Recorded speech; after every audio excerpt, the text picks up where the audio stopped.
फरवरी को देश की वित्त मंत्री निर्मला सीतारमण संसद में बजट पेश करने जा रही है और ये मोदी सरकार के तीसरे कार्यकाल का दूसरा बजट होने जा रहा है। अब इस बजट से बहुत सारी उम्मीदें लोगों को जुड़ी हुई है जो तय करेंगी इस देश का भविष्य। इस चर्चा के माध्यम से और छोटे से वीडियो के माध्यम से हम ये जानने की कोशिश करेंगे कि ये यूथ है, जो युवा है, वो इस बजट को लेकर क्या सोचता है। और ये यूथ ही नहीं है, ये वो स्टूडेंट हैं जो यूपीएससी की तैयारी कर रहे हैं। संकल्प आईएएस संस्थान है जिसमें सारे बच्चे तैयारी करते हैं और रोज अपने जो करंट के जो मुद्दे हैं उनको अपनी बेबाक राय रखते हैं। शुरुआत करते हैं। देश का बजट आने वाला 1 फरवरी को। क्या लगता है कि इस बजट में दूसरा बजट है, ये पहले अंतरिम बजट पेश हो चुका है, शिक्षा, रोजगार, स्किल डेवलपमेंट, इसको लेकर युवा हैं, आप क्या सोचते हैं? सबसे पहला कमेंट आपका क्या रहेगा? सर, मेरा नाम गगनदीप सिंह गिर्ज है और मैं यहाँ पे एज IAS एस्पिरेंट हूँ। और हर एस्पिरेंट को, हर एक नागरिक को एक चिंता रहती है कि जब बजट आता है तो हर एक तबके के लिए, हर एक वर्ग के लिए उसके हिसाब से उसकी आय बढ़ाने के लिए, उसके खर्चे बढ़ाने के लिए, और साथ ही साथ गवर्नमेंट भी ये ध्यान रखती है जब आय और खर्चा बढ़े लोगों का तो जिससे कि देश में इकोनॉमी बढ़े, तो उसके साथ साथ वो कितना गवर्नमेंट का रेवेन्यू जनरेट हो उसके प्रोपोर्शनेट। और फिर उसके हिसाब से ये भी देखा जाता है कि अगर गवर्नमेंट सही तरीके से टैक्स लगा रही है तो जिससे कि जो आमदनी कमाने वाला इंसान है उसको भी दिक्कत ना हो, जिससे कि गवर्नमेंट का। क्या लगता है इस 1 फरवरी को आने वाले बजट को लेकर क्या उम्मीदें हैं? क्या बदलाव हो सकता है या फिर क्या और बेहतर करने की कोशिश है? मुझे लगता है सरकार सभी क्षेत्रों पर ध्यान दे रही है। उन सबसे ही ज़्यादा सरकार को शिक्षा के क्षेत्र पर ध्यान देना चाहिए। ऐसा इसलिए क्योंकि किसी भी मकान को बनाने के लिए उसकी नींव मजबूत होनी चाहिए। उसी तरह किसी देश की प्रगति के लिए वहाँ की शिक्षा जो तंत्र है वो मजबूत होना चाहिए, ठीक है ना।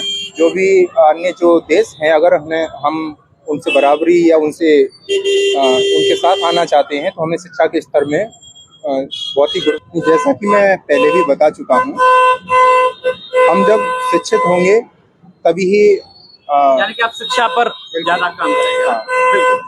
तो 1 फरवरी को बजट आ रहा है, बहुत सारी उम्मीदें और कई सारे रिकॉर्ड्स भी बनने जा रहे हैं। निर्मला सीतारमण 8वां बजट पेश करेंगे।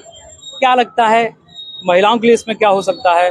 तो मध्यम परिवार के जो लोग हैं उनके लिए क्या हो सकता है, या आप क्या सोचती क्या है? हमारे बजट में सबसे ज़्यादा हम लोगों को महिलाओं पे और जो स्टूडेंट्स हैं उन पे फोकस करने की ज़रूरत है। और इस चीज़ को सरकार मद्देनज़र रख करके भी काफ़ी प्रोग्राम्स, काफ़ी स्कीम्स चला रही है।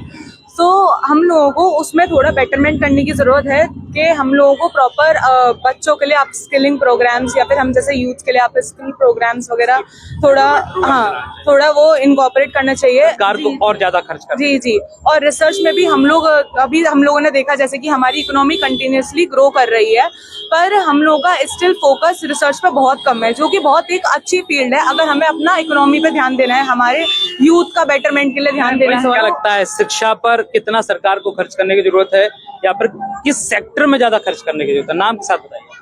मेरा नाम कुमकुम गुप्ता है और मैं भी एक IAS की परीक्षा की तैयारी कर रही हूँ।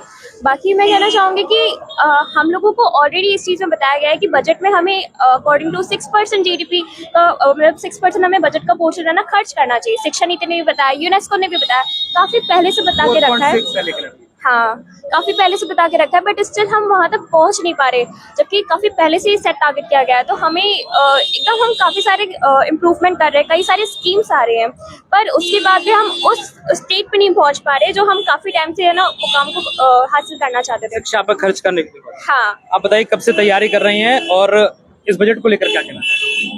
सर, मेरा नाम मेघना पाल सिंह है और मैं 2 साल से तैयारी कर रही हूँ।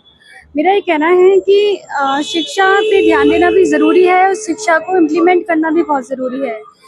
हमारी कंट्री एक यंग कंट्री है जिसका 20 से लेकर 30 एज तक की 65 बच्चे हैं और उससे ऊपर की आपके 25 से 35% उससे बच्चे हैं।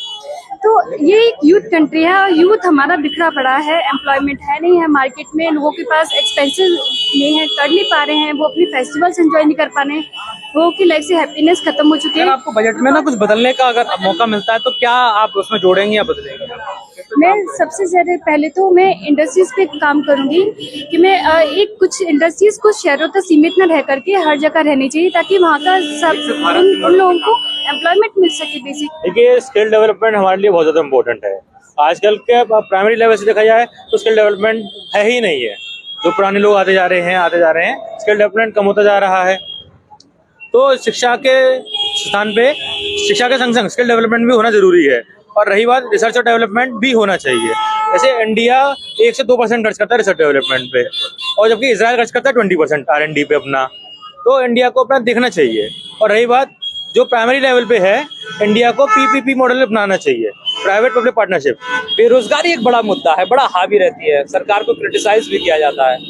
As a youth, as a student, as a aspirants, क्या सोचते हैं आप? मैं सोचता हूँ कि बेरोजगारी बढ़ रही है, वो उसका कारण ये नहीं है कि सरकार नहीं कर रही है, इसका कारण ये है कि हमारे पास खुद पे स्किल्स नहीं है। और स्किल्स इसलिए भी नहीं है क्योंकि अभी जो स्कूलिंग सिस्टम जो हमारा फ्रॉम द वेरी बिगनिंग हम लोग एक्सरसाइज करते हैं कि रटो, पास हो जाओ और खत्म करो। दूसरा, हमारे जो बेसिक शिक्षा जिसका काम था कि गांव-गांव तक शिक्षा पहुंचाना, उसके जो बेसिक जो टीचर्स जो है, basic teachers, they are more engaged in other. इस सवाल में सबसे पूछ रहा हूँ कि अगर आपको बजट में अगर कुछ इंक्लूड करने का मौका मिले तो आप किस सेक्टर को जोड़ेंगे, किस पर खर्च ज्यादा करेंगे? अगर मुझे मिला तो मैं शिक्षा को, फ्रॉम प्राइमरी शिक्षा को ज्यादा एम्फसाइज करूंगा, क्योंकि प्राइमरी शिक्षा हमारी शिक्षा पद्धति की एक फाउंडिंग नींव है। अगर स्ट्रांग होगी तो आगे की शिक्षा अपने आप स्ट्रांग होती जाएगी।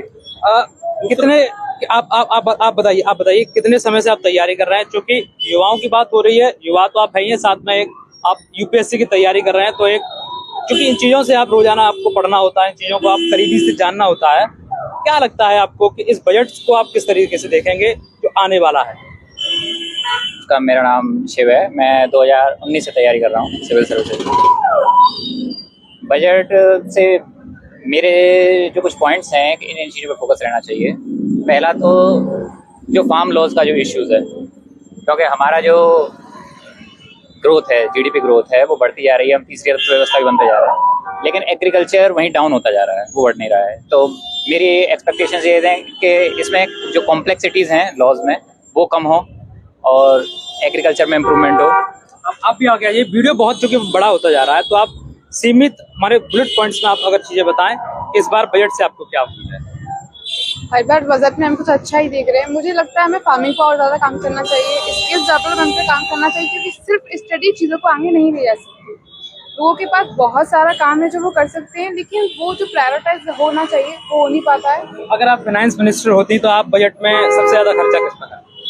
मैं शिक्षा पर करती, हेल्थ पे करती, वुमेन्स पर एंड फार्मर पर एंड स्किल्स पर जरूर करती। आप बताइए, आप क्या कहना चाहेंगे? आप आखिरी स्टूडेंट बची हैं, क्या लगता है कि अगर आप वित्त मंत्री होती तो आप सबसे ज्यादा खर्चा किस सेक्टर में करती और बजट को लेकर आप क्या कहेंगे? पेशे से मैं वैसे अधिवक्ता हूँ, क्रिमिनल, बट मैं शिक्षा के लिए, जैसे कि मेरे सहपाठियों ने कहा है, फिर तो आपसे अधिकार ये पूछने का बनता है मेरा सवाल कि महिलाओं के अधिकारों के लिए क्या सरकार नई पॉलिसीज लाए, महिलाओं के आरक्षण के लिए क्या पॉलिसी लाए, ग्रास रूट लेवल पर क्या महिलाओं के अधिकार उतने सुरक्षित हैं? ये आपके सेक्टर का सवाल। जी नहीं, जैसे कि आपने कहा महिलाओं को लेकर, तो मैं ये कहना चाहूंगी कि कोर्ट में डेली प्रतिदिन डे बाई डे एक ना एक केस डाइवोर्स को लेकर चलता रहता है।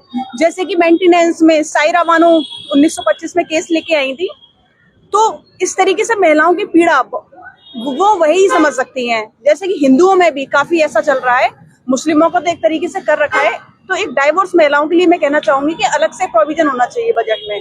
शिक्षा के लिए तो आमतौर पर है ही, और जो पीड़ित लोग हैं जिन तक शिक्षा नहीं पहुंच पा रही है उनके लिए भी बजट बनाने की अगर आपके हाथ में पावर होती तो किस सेक्टर में आप बदलाव करती, किस चीजों को आप जोड़ती, किस में ज्यादा करती? आखिरी सवाल।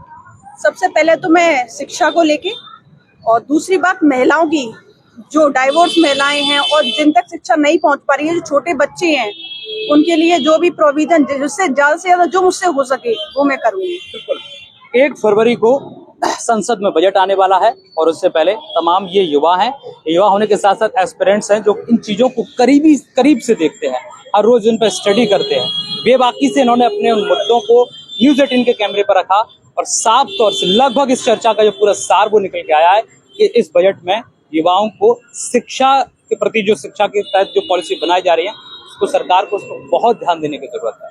मैं हरिकांत शर्मा, न्यूज़ 18 आगरा।